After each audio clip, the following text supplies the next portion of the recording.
Guys, our Lrm guys. What the? It's already week 14, guys.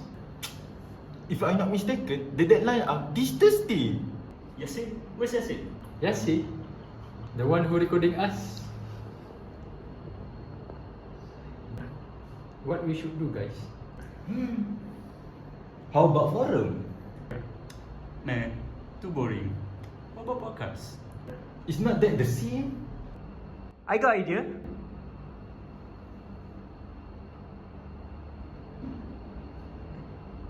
Atas ada apa Oh, it's okay lah.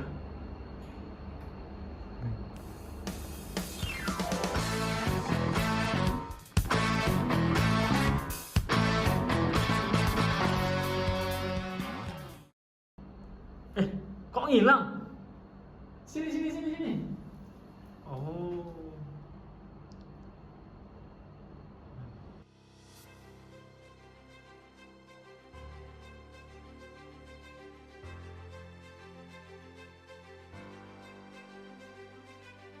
Our research title will be Reassessing Malaysia's Merger Control Gap, Comparative Study with Singapore and Thailand. Our research will include research background, research question, research objective, problem statement, research method, how to pronounce it. Aduh.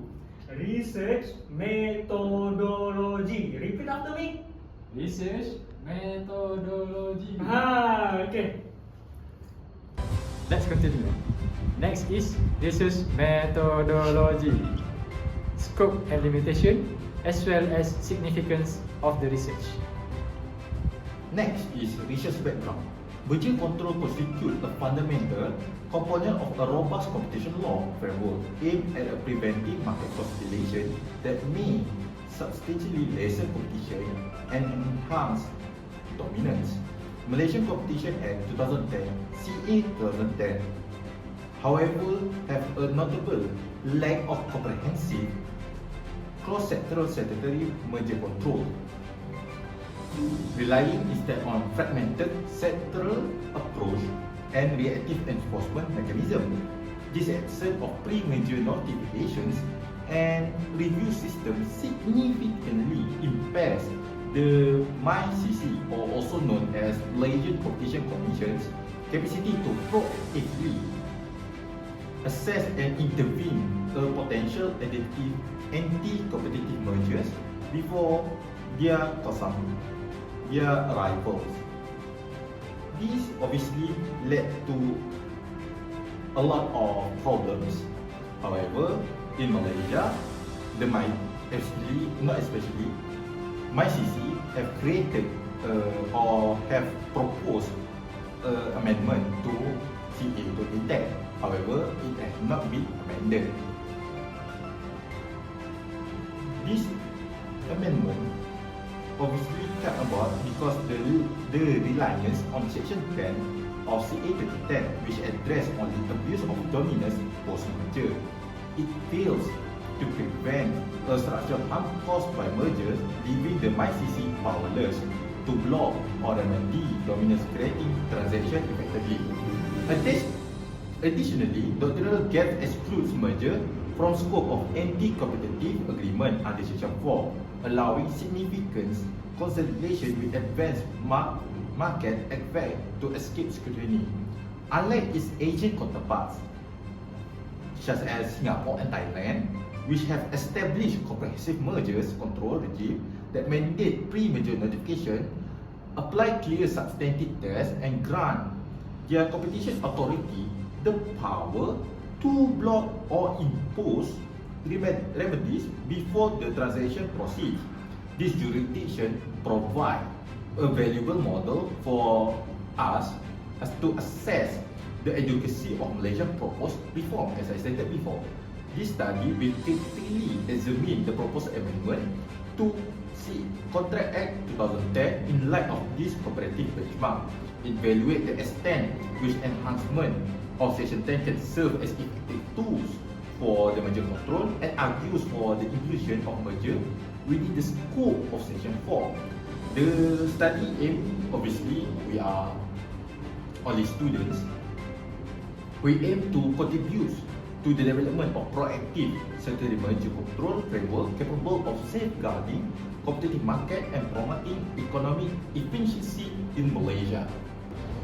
Our research question, there are three. One, how to examine the capability of proposal amendment to control merger in Malaysia by ways of pre-merger assessment by comparing models that have been implemented in Singapore and Thailand. 2. How to analyse whether proposal to amend Section 10 of Competition Act give it power to control and regulate the issue of merger in Malaysia compared to what is practiced in Singapore and Thailand. Lastly, how to recommend proposal for Section 4 of Competition Act as it is excluded from proposal of Competition Act. Amendment due to include merger by referring to set practice in Singapore and Thailand, urging this to be implemented in Malaysia. Now, moving on to the research objective. There are 3 questions that equals to 3 objectives. Firstly, to examine the capability of the proposal amendment to control merger in Malaysia by ways of pre-merger assessment by comparing the models that have been implemented in Singapore and Thailand. Number 2, to analyze whether the proposal to amend Section 10 of Competition Act 2010 give enough power to control and regulate the issue of merger in Malaysia compared to what is practiced in Singapore and Thailand. Last but not least, to recommend a proposal for amendment to Section 4 of the Competition Act 2010 as it is excluded from the proposal of Competition Act 2010 amendment to include merger by referring to the said practice in Singapore and Thailand, urging this to be implemented in Malaysia.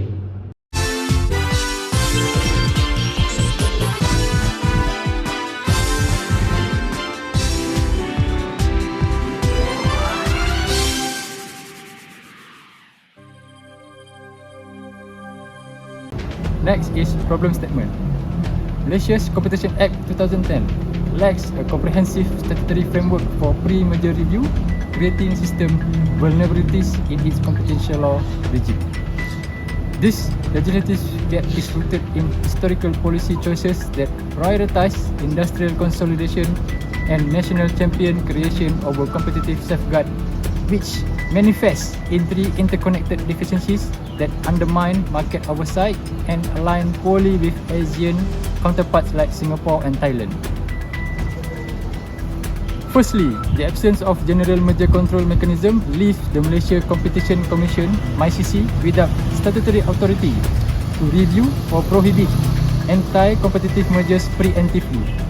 Unlike Singapore's mandatory pre-merger notification under Section 54 of its Competition Act (SCA), which applies a substantial lessening of competition (SLC test), and Thailand's pre-clearance requirement under Section 51 until 53 of its Trade Competition Act (TCA). Malaysia relies on a fragment sectoral approach. Only aviation, Marka 2015, and telecommunication CMA 1998 sectors have merger controls, while high-impact consolidation like YTL, Cement, Lafarge 65% market share in cement, and big pharmacy carrying 481 retail outlets escape scrutiny. This forces the MyCC into reactive ex-post enforcement under Section 10, abuse of dominance, which cannot address structural harms caused by mergers. Consequently, Malaysia remains the sole Asian jurisdiction without cross-sectoral merger control, enabling market-distorting transactions to proceed unchecked. Second, reliance on Section 10 for post-merger enforcement is structurally inadequate. Section 10 prohibits abuse of an existing dominant position but provides no tools to prevent dominance creation via mergers. This flaw was starkly exposed in the Grab-Uber merger 2018, where MyCC could only investigate post-transaction conduct. As an example, driver exclusivity clause, despite the merger establishing a near monopoly in e-hailing. by the time enforcement commenced, Uber had exited the market, rendering such structural remedies impossible. In contrast, Singapore's Competition and Consumer Commission (CCCCS) intervened preemptively in the same merger, imposing conditions to restore competition. Thailand's TCA, despite enforcement challenge like political interference in the CP Group Tesco case, at least enables pre-merger assessment for a functional advance over Malaysia's void. Third, Section 4's doctrinal scope exclude mergers entirely. The provision targets exclusively agreement between independent firms, not structural consolidation. Legally, mergers fall outside Section 4's purview, creating a loophole where even demonstrably anti-competitive mergers evade prohibition. This contrasts sharply with Singapore's SCA and Thailand's TCA, which explicitly define and regulate mergers under distinct provisions. Malaysia's 2024 draft amendment retained this exclusion, ignoring international best practice like the EU's significant impediment to effective competition tests. Consequently, mergers with clear anti-competitive effects, such as cement price hikes, pose able to proceed without scrutiny. The cumulative impact is a regulatory regime unable to prevent structural harm. This can be seen when market distortion, where unchecked mergers entrench dominance, leading to price inflation, reduced consumer choice, and stifle innovation. Next, enforcement impotence, where MyCC's exposed tools cannot remedy entrenched market power. Lastly, when ASEAN misalignment happens as Malaysia's outliers status hinders regional harmonisation and deters foreign investment. Urgent statutory reform is needed to introduce a fit-for-purpose ex-ante merger control regime, drawing on Singapore's efficient voluntary notification model and Thailand's LLC-based framework while addressing their limitations. Kembali ke Angkasa Puri.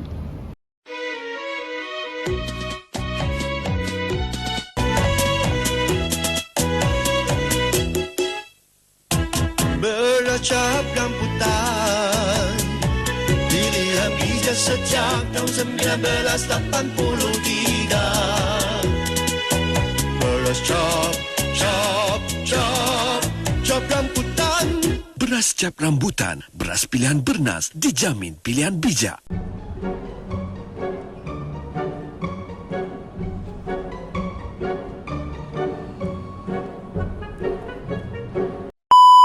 Next is research methodology. The study employed a triangular qualitative methodology that integrates doctrinal legal analysis, semi-structured interview, comparative legal assessment to comprehensively address Malaysia Merger Control Gap under Competition Act 2010 and its proposed reform. The research adopt interpretive paradigms designed to suitably evaluate statutory deficiency in 2010 Act ACA 2010 and identify doctrinal gap, particularly Section 4, inapplicability to mergers, while capturing expert insight on enforcement challenge and reform feasible that doctrinal analysis alone cannot provide. The research design encompasses three primary components. Firstly, is doctrinal legal analysis serve as foundation for addressing the first and the third research objective by scrutinizing statutory language, scope and omission in the Competition Act 2010 through content analysis, gap analysis and doctrinal critiques. The analysis draw from primary sources including Competition Act 2010, sectoral legal legislation such as MCA 2015 and CMA 1998, and the relevant subsidiary legislation supplemented by secondary sources including MyCC guideline, case law such as MyCC against Grab, and academic commentaries both local and international. Second, qualitative empirical research primarily support the second research objective while complementing the first and the third objective through imperative approach, focusing on understanding life experience and professional judgment of competition law. Thirdly is comparative legal analysis support all research objectives by enabling contextual evaluation of Malaysian gap of the recommendation of the reforms against functional action models, particularly Singapore, a mature SLC-based regime under Section 54 of Competition Act, and Thailand pre-merger clearance under Section 55 of Trade Commission Act 2017. The jurisdictional selection for comparative analysis is strategically focused on Singapore as its mandatory choice due to its mature CLC-based regime, institutional risk, proactive digital merger enforcement, as simplified in the Grab Uber case, and similar economic context, while Thailand served a secondary comparator to illustrate implementation challenge, including political interference and jurisdictional conflict relevant to Malaysia implementation. Data collection employ both secondary and primary sources, with secondary data encompassing legal text, regulation, case law, academic scholarship from Malaysia, Singapore, Thailand, and other international sources, including EU merger regulation and OECD reports. Primary data collection utilize semi-structured interview with purposely sample groups of 5 key informants, including competition law academic specialists, some kind of MyCC senior officer from enforcement division, competition law practitioner from major law firms, industry representative, and economic regulator to capture diverse perspective of enforcement, challenge, and reform priorities. The analytical framework employed thematic analysis following Brown and Clark methodology for individual data, utilizing individual coding software for coding, and etc. Ethical consideration include obtaining written informed consent, participant anonymization, and the secure data storage protocol with password protected system, and separate storage of identifiable information. The methodology approach should enhance validity by providing multiple perspectives on the research problem, while qualitative focus enable exploration of complex legal institutional phenomena where quantitative data prove insufficient. This comprehensive methodology approach identify the research gap concerning the regulation of industry policy objective with competition safeguard, the tailoring of merger control regime for small market economy, in this case in Malaysia, and the development of framework suitable for digital market enforcement in Asian context. Anggap.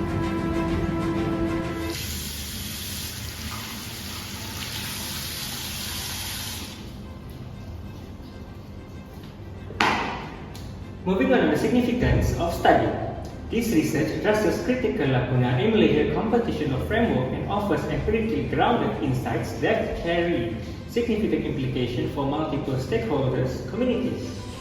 The study's contribution to policy formulation remains paramount, providing evidence-based recommendations to policymakers and the Malaysia Competition Commission (MyCC) for designing a robust statutory pre-merger control regime under proposed amendments to the Competition Act. The research offers practical solutions to reconcile the historical tension between Malaysia's industrial policies objective, particularly the cultivation of national champions, with essential competition safeguards directly aligning with MyCC's strategic agenda since 2020 to establish merger control as the third pillar of competition law enforcement.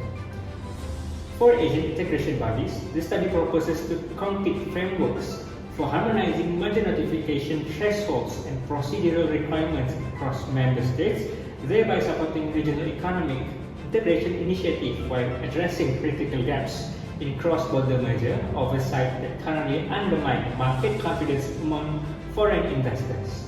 The research significance extends to business communities and consumers through its advocacy for ex-ante intervention mechanisms that prevent market distortion, exemplified by high-profile cases such as the Grab-Uber merger and YTL Lafarge consolidation, ultimately promoting competitive pricing, innovation incentive, and enhanced consumer choice by curbing post-merger governance.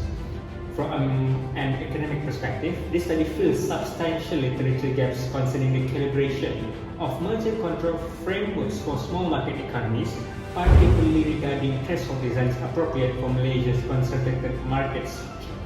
The research advances scholarly discourse on digital market enforcement within Asian context, addressing contemporary challenges such as data monopolization and network effects that traditional competition analysis inadequately captures. The study's problem-solving impact and centers on closing specific legislative gap in Section 4 and the Section 10 of the Competition Act 2010, enabling MyCC to transition from reactive enforcement to proactive merger regulation while mitigating the risk of market concentration, price inflation, and reduced market access across critical sectors including pharmaceuticals and cement manufacturing. Failure to implement this reform risks the entrenchment of monopolistic structures and Malaysia's continued misalignment with global competition governance norms.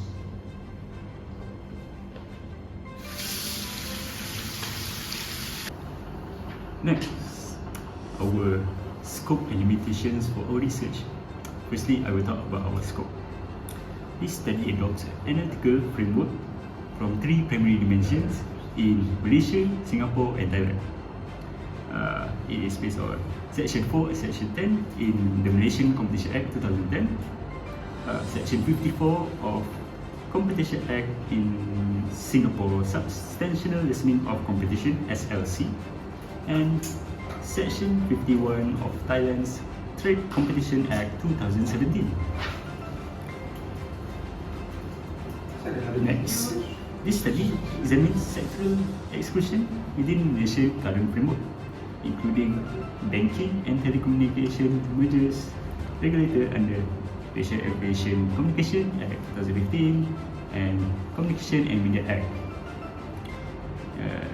These key substantive issues under investigation include structural mergers like Grab, Uber and big pharmacy carrying considerations. This research deliberately excludes non-competition act of mergers such as labour market effects and environmental considerations, merger control framework of non-ASEAN countries in the European Union and the United States. This is to ensure a focused approach on the Malaysia and selected Asian comparators, which is Singapore and Thailand, to be done. Next, I will go to the limitations of this research.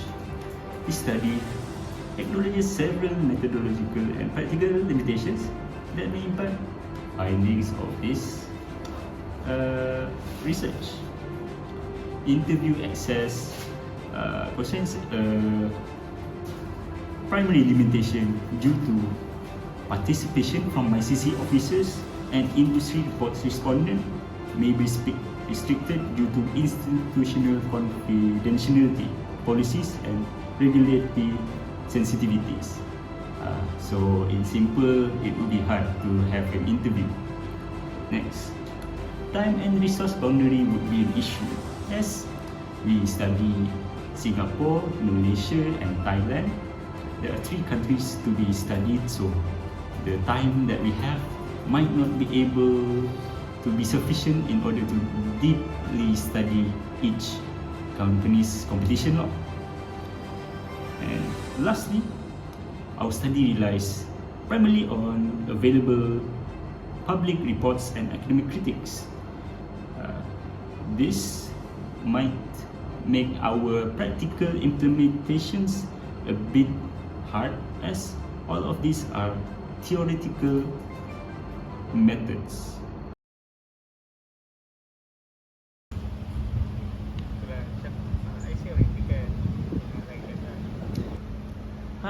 Macam tu lah idea dia. Bosan lah. Not really professional, you know.